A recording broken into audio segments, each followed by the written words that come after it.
સુરતની ઉધના પોલીસે બાતમીને આધારે ઉધના નવસારી રોડ પરથી પ્રતિબંધિત સિરપનો જથ્થો ઝડપી પાડ્યો છે। ઉધના પોલીસે બેની ધરપકડ કરી છે।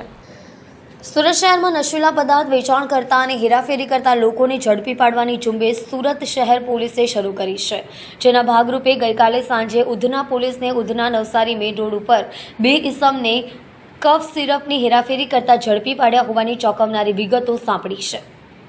મળતી માહિતી અનુસાર સુરત શહેરમાં છેલ્લા કેટલાક સમયથી નશીલા પદાર્થનું વેચાણ કરતા ઇસમો ઉપર અવારનવાર સુરત શહેર પોલીસ કાર્યવાહી કરી રહી છે। સુરત શહેરમાં કેટલીક મેડિકલ સ્ટોર ઉપર ગેરકાયદેસર રીતે કફ સિરપનું વેચાણ થતું હોય છે, તેવી શક્યતાને લઈને સખત પગલાં ભરવાના આદેશ શહેર પોલીસ કમિશનર અનુપમસિંહ ગહેલોતે આપ્યો હતો, જેને આધારે ગત સાંજે ઉધના પોલીસને મળેલી બાતમીને આધારે ઉધના નવસારી મેઇન રોડ ઉપર બે ઇસમ કફ સિરપ લઈને નીકળ્યા છે। ઉપરોક્ત બાકીને આધારે ઉધના પીઆઈ દેસાઈ અને તેમની ટીમે વાહન ચેકિંગ દરમિયાન બાતમીને આધારે બે ઇસમ પાસેથી 240 નંગ કફ સિરપની બોટલ મળી આવી હતી। આ સિરપનો જથ્થો લઈને જતો સચિન ખત્રી અને ઋષિકેશ મુટેકરનું નામ ખુલ્યું છે, જેને આધારે પોલીસે વધુ કાર્યવાહી શરૂ કરી છે।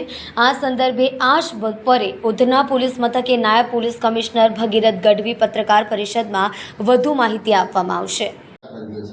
ગઈકાલે ઉધના પોલીસ સ્ટેશનના સર્વેલન્સ સ્ટાફના પોલીસ કર્મચારીને ઇન્ફોર્મેશન મળી હતી કે કોઈ વ્યક્તિ સિરપ લઈ અને પસાર થનાર છે અને તે લક્ષ્મીનારાયણ મંદિર છે જે ઉધનામાં બીઆરસી પાસે એની સામેની જાહેર રોડ પરથી આવનાર છે।